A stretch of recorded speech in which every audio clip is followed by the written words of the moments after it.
Hello, hello, bonjour, c'est encore moi votre soeur, Judith Boussonga Bongwanji. Je viens encore euh, une fois de plus encore pour une nouvelle série de nos émissions. Nous continuons avec nos séries de nos premiers pas ici aux États-Unis. Aujourd'hui, nous allons parler encore de la suivi de ce que nous avons eu à dire dans nos vidéos précédentes. Dans les vidéos précédentes, c'est lui qui vient juste avant cette vidéo.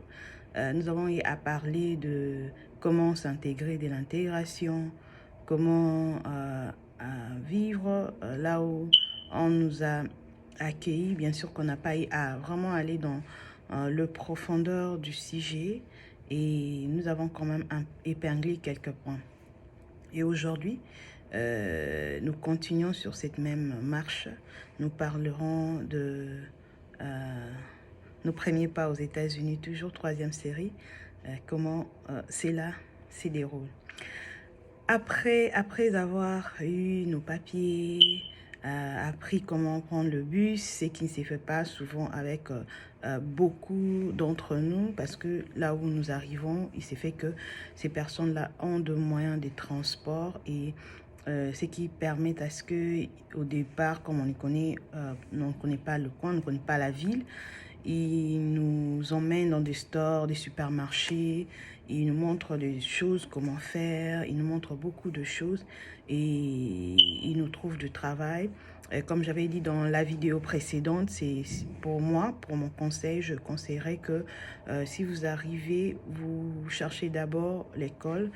Auparavant, j'avais trouvé que c'était pas bien. Je disais que moi, je vais le travail, je ne vais pas aller à l'école d'abord. Mais c'était important pour moi, je l'ai vu que c'était important pour que j'apprenne d'abord la langue. Oui, il y a du travail euh, ici qu'on accepte des gens même quand ils ne parlent pas anglais parce qu'on a des interprètes. Mais si on s'appuie sur ces interprètes-là, il s'est fait que tu peux passer 5 ans, 7 ans, 10 ans aux États-Unis, tu n'arrives pas à faire des choses seul. À chaque fois, tu dois seulement consulter un interprète pour t'accompagner dans tes histoires personnelles de foi. Tu dois faire quelque chose là qui est important pour toi. Tu dois seulement être avec quelqu'un pour t'accompagner. Donc, pour moi, c'était mieux que vous cherchiez d'abord à apprendre l'anglais ou même vous trouvez du travail, mais vous associez cela avec l'apprentissage de la langue. C'est vraiment hyper important.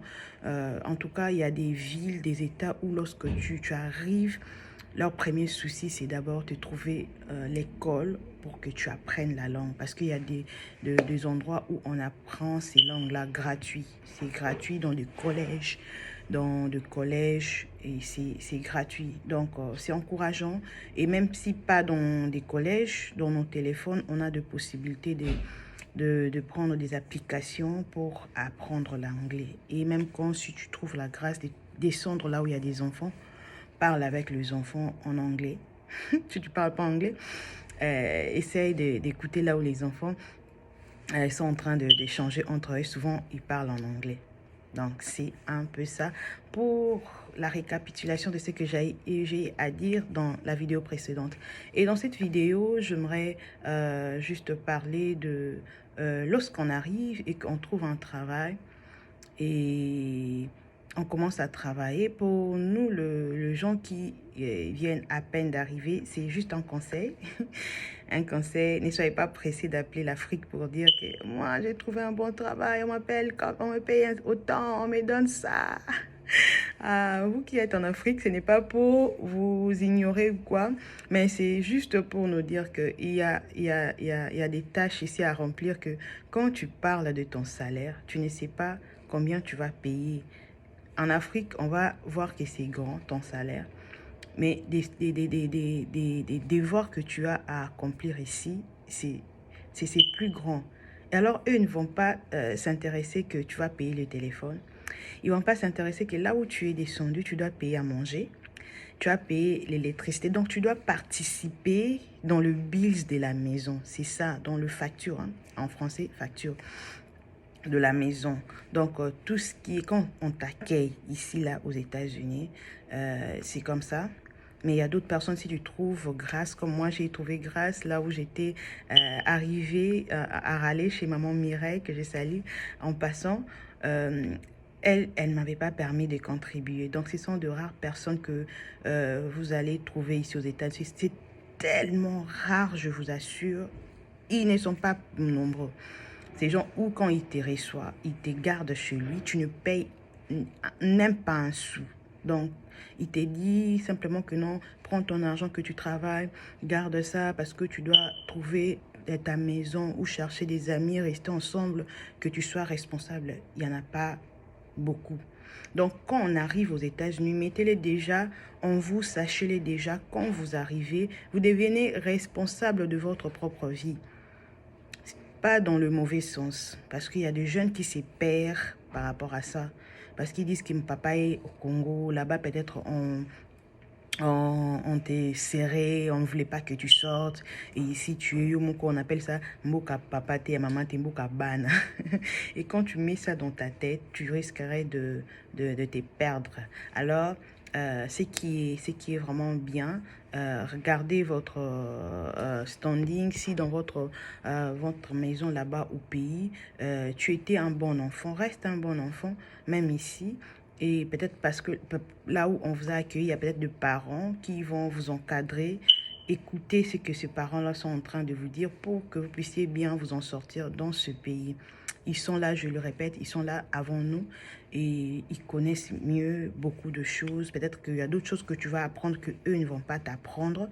Cela ne dit pas que tu deviens plus grand qu'eux, plus connaissant qu'eux, mais tu as peut-être trouvé grâce ou la chance d'avoir ces informations-là. Mais quand on arrive aux États-Unis, on devient responsable parce que tu es censé travailler, tu es censé payer tes bills, tes factures en français, tes factures seules. Donc, du coup, quand tu trouves un travail, ce n'est pas important d'appeler l'Afrique. Les gens de l'Afrique, excusez-moi, hein, c'est pas pour vous ignorer, mais quand on t'appelle, toi, en Afrique, on te dit, par exemple, que je gagne autant, toi, tu ne vas pas avoir l'idée des dépenses qui va suivre votre frère ou votre soeur. Tu n'auras pas l'idée. Tu vas seulement calculer, ici, il ne travaille pas. Hein? Ah, d'accord, il est autant, dans l'autre côté. Alors, si on va les calculs. Alors, on a moins autant, il y a moko, et ça, il a besoin de. Oui, il y a fois de la biso. Donc, c'est ça où il y a des problèmes. Alors, vous qui arrivez, quand vous avez votre salaire, c'est pour vous. Parce que vous devez contribuer à la maison, c'est chaque semaine, dans d'autres maisons. Vous devez contribuer chaque semaine. Vous devez contribuer pour la maison là où vous habitez. Donc, toutes ces choses-là, ça pèse. Dans votre salaire, ça va revenir. Peut-être que vous n'allez même pas vous retrouver au salaire de la semaine ou de 2 semaines ou 3 semaines que vous avez reçu. Donc, c'est un peu compliqué dans toutes ces choses-là. C'est pourquoi, quand vous arrivez, ce que vous faites ici, c'est ici. C'est pas en Afrique. Si Dieu le fait grâce de venir ici, eux aussi ils vont se retrouver dans ce qu'ils vont faire. Donc, c'est un peu ça par rapport à notre première arrivée, par rapport au salaire, par rapport à ce que nous devons faire. Nous serons dans une famille d'accueil, des gens qui nous ont accueillis. Donc, ils vont vous montrer des choses que vous devez faire. Si vous trouvez, vous êtes gracieux comme moi, vous tombez chez une personne qui ne vous charge pas de votre départ parce qu'il trouve que votre salaire, c'est rien. Pas c'est rien, mais c'est pas beaucoup. Pour vous charger et il vous dit déjà que non, vous devez vous organiser pour aller chez vous. Donc, ce sont des personnes vraiment rares, mais qu'on ne trouve pas vraiment. Donc, ayez déjà dans vos pensées que là où vous êtes, vous devez contribuer en tout et pour tout. À moins que la personne vous dise que non, donnez seulement un peu parce qu'on ne veut pas vous charger. Donc, ayez dans vos pensées toutes ces choses. Et aussi, un petit conseil en passant pour nos familles qui sont en Afrique. Lorsque l'enfant arrive aux États-Unis, lorsque votre frère, votre enfant arrive, laissez-lui le temps, qu'il s'essouffle un peu, qu'il prenne le temps. Parce que quand on arrive ici, vous ne savez pas ce que nous rencontrons directement. Il y a d'autres qui arrivent ici. Il y a d'autres gens, j'ai écouté des témoignages, ils sont passés 1 semaine à l'aéroport parce que la personne qui devait passer le prendre, il n'est pas passé le prendre. Il les a abandonnés là, il devait chercher des contacts pendant ce temps-là, ils payaient l'hôtel, et s'ils n'avaient pas l'argent pour payer l'hôtel. Vous voyez? Donc, laissez aussi le temps à vos enfants quand ils arrivent, et surtout quand vous connaissez que vos enfants sont venus avec une dette.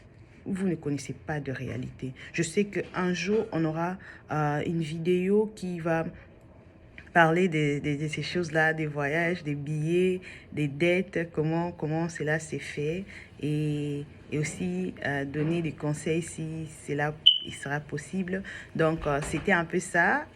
Les vidéos sont un peu plus courtes, juste pour nous parler des réalités des États-Unis. Merci à vous de nous avoir donné de votre temps. Bonne journée, à la prochaine occasion. Bye bye.